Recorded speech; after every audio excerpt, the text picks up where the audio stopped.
In the flickering twilight of Al-Fashir, a child clutches a soot-covered doll beside a pile of ashes where her home once stood.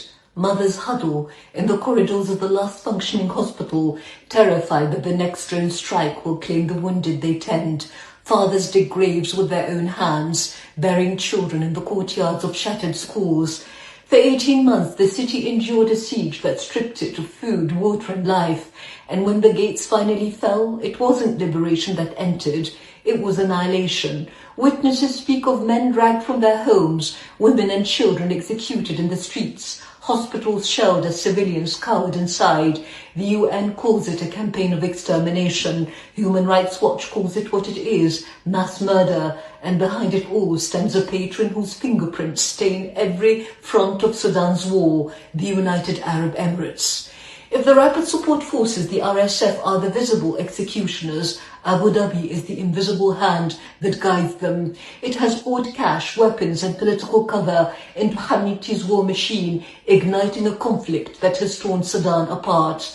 Arms continue to reach the RSF through the porous borders of Chad and Libya and by air flights through UAE bases in Somaliland. Fuel for a war that has displaced millions and hollowed out an entire nation.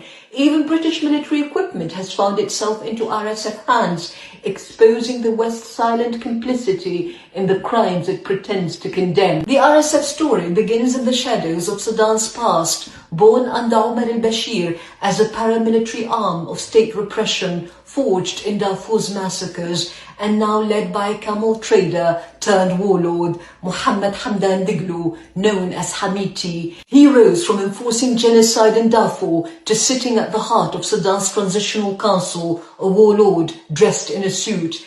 And when that fragile balance collapsed in April 2023, it wasn't just a political rift, it was Sudan devouring itself. But make no mistake, this isn't a civil war born of chaos, it's a war engineered from abroad.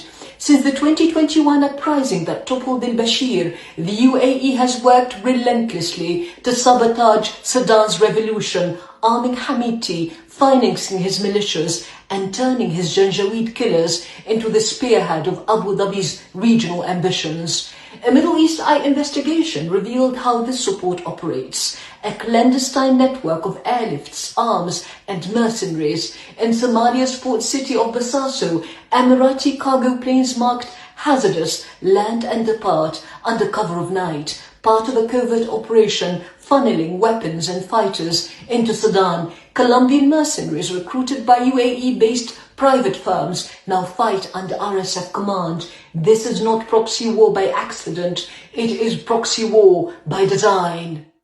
And Sudan isn't the UAE's first experiment in ruin. The same forces were once exported to Yemen, where tens of thousands of Sudanese fighters fought and died under Emirati command. The same Janjaweed who torched Darfur were shipped off to torch Yemen.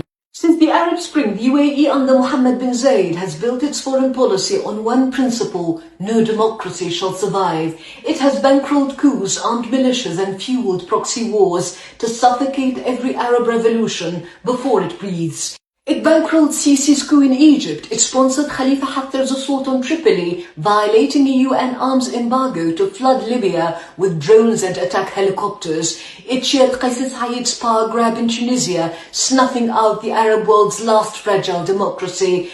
Everywhere the fingerprints are the same. Bankroll autocrats, fracture nations, suffocate freedom. And while Sudan burned, another stage was being prepared in Gaza. Since April 2025, Israel has been razing eastern Rafah. Over 28,000 buildings destroyed, 90% of the city wiped from the map. The goal? To build a so-called humanitarian city to house 600,000 Palestinians, a concentration camp with better branding. And guess who's building the infrastructure for it?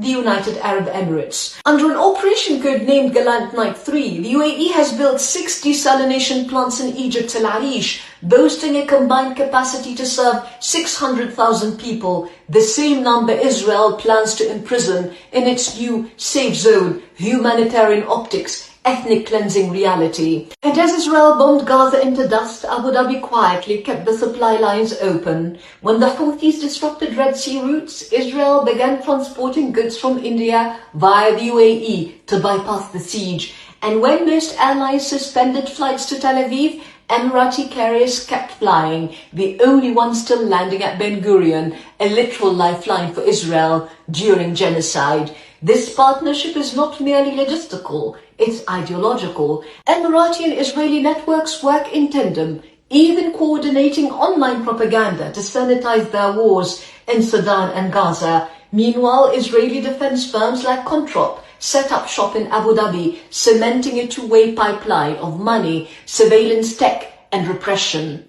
All the while, UAE sells itself as a shining example for the region, a modern state, a model for the Arabs to follow. But strip away the skyscrapers, the bling and the glitz and the PR campaigns. What remains is a machine, authoritarian, repressive, materialistic and merciless, a mirage of prosperity built on ruin. The Emirates no longer acts alone. It has become Israel's most significant regional partner, an accomplice in a shared project of fragmentation. Together they invest in chaos, pit sect against sect, tribe against tribe, and turn nations into fiefdoms over which Israel reigns supreme. The spoils are obvious: Saddam's gold, Libya's oil, Yemen's ports, Gaza's land, all flowing through Emirati channels, all repackaged as investments. For Israel, the goal is domination through division. For the UAE, it's borrowed power, the illusion of empire through servitude to one. But every illusion burns out, and the fires the Emirates has kindled in Sudan, in Libya, in Yemen, in Gaza will not burn outward forever, because every arsonist, sooner or later, meets their own blaze, and those who build power on flames always end by being consumed by them.